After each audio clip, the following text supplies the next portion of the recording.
지금으로부터 20년 전 아프리카 대륙의 차드에 방문할 기회가 있었습니다.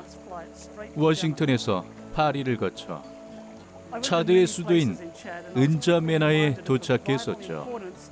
차드를 여행하면서 저는 물의 소중함을 절감했습니다. 나라의 절반이 사막인 차드에서는 그 무엇보다 물이 귀했습니다. 한 교우는 침례를 받기로 결심하고도 몇 달째 물이 없어 침례를 받지 못하고 있었습니다.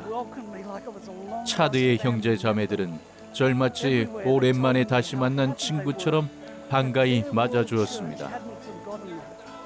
대총회가 차드 재림교회를 잊지 않고 있다는 사실에 무척 기뻐했습니다. 비록 그 나라에 대한 지식은 부족했지만 하루하루 생존이 불투명할 정도로 극도의 가난에 시달리고 있음을 쉽게 알아챌 수 있었습니다. 인구의 80% 이상이 빈곤층을 벗어나지 못하는 나라, 기대 수명이 48세에 미치지 못하는 나라였습니다. 다시 생각해보면 미국이나 유럽, 호주와 같은 서구권에 거주하는 재림 교우들 대부분이 차드란 나라에 대해 관심이 없었을 것입니다. 사실 20년이 지난 지금도 우리 대부분은 그 나라가 어디에 있는지 모르겠죠. 그러나 저는 수도인 은자메나의 선교 본부와 교회들, 학교와 병원을 비롯한 재림교회 기관들을 방문하는 과정에서 생기와 활기로 가득한 교우들을 만났습니다. 또 많은 수의 세계 개척 선교사들이 차드 각지에서 믿음의 씨앗을 뿌리는 현장을 목격했습니다. 아주 가난했던 한 교회를 방문했던 기억이 납니다. 하지만 그 교회의 선교의 열정이 살아있었고 활동력과 증거의 능력을 보이고 있었습니다. 다양한 영혼 구원 사업들을 실천하며 지역에 선한 가마력을 끼치고 있었습니다. 어떻게 이런 일이 가능했을까요? 이는 세계 각지의 교우들이 신실한 마음으로 드린 11조와 선교 헌금의 역사신 성령의 능력 덕분이었습니다. 비록 차드에 대해 전혀 모르는 교우들이 드린 헌금들이 모여 이 나라의 선교 사업에 물을 대주고 있었습니다. 우는 아이에게 젖준다는 오랜 속담이 생각나는 현장이었습니다. 더 많이 요구하는 선교지와 교회가 더 자주, 더 많은 지원을 받기 마련입니다. 더 강력히 지원을 호소하고 더 활발히 선교 사업을 벌이고 또 감동적인 성과를 보이는 지역을 우선적으로 지원하는 경향이 있습니다.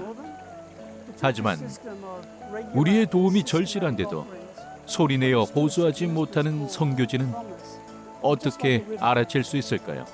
그냥 무시해야 할까요?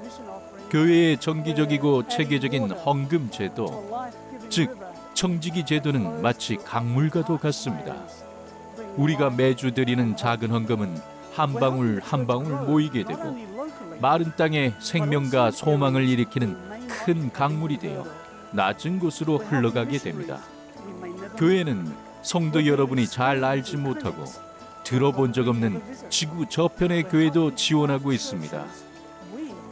얼굴도 모르는 선교사들을 돕고 있으며 평생 한 번도 가볼 기회가 없을지도 모를 학교와 병원, 교회를 조직하고 건축하는 일에 투자합니다. 우리가 흘려보낸 물이 어디로 가는지 다 알지 못하지만 그로 인해 아름다운 열매가 맺힐 것임을 확신할 수 있습니다. 여호와께서 샘을 골짜기에서 솟아나게 하시고 산 사이에 흐르게 하사 각종 들짐승에게 마시게 하시니 들나귀들도 해갈하며 공중의 새들도 그 가에서 깃들이며 나뭇가지 사이에서 지저귀는 도다.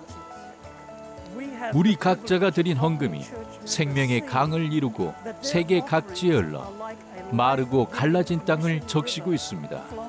이 강은 세계 각지로 선교사들을 파송하고 교육 사업과 의료 보건 사업, 구호 사업에 힘을 더해 줍니다. 지난 몇 년 동안에도 수백만에 이르는 영혼들이 예수 그리스도를 개인의 구주로 받아들이고 재림교회의 일원이 되었습니다. 수천 개소의 교회가 새로 탄생했습니다. 우리는 새로 얻은 양들을 어떻게 양육해야 할까요? 그들의 필요를 어떻게 공급하고 돌볼 수 있을까요? 생명을 주는 선교 헌금으로 인해 세계 전역에서 이루어지고 있는 선교 사업들이 지속되고 성장해 가고 있습니다. 이것이 바로 교회가 존재하는 이유입니다.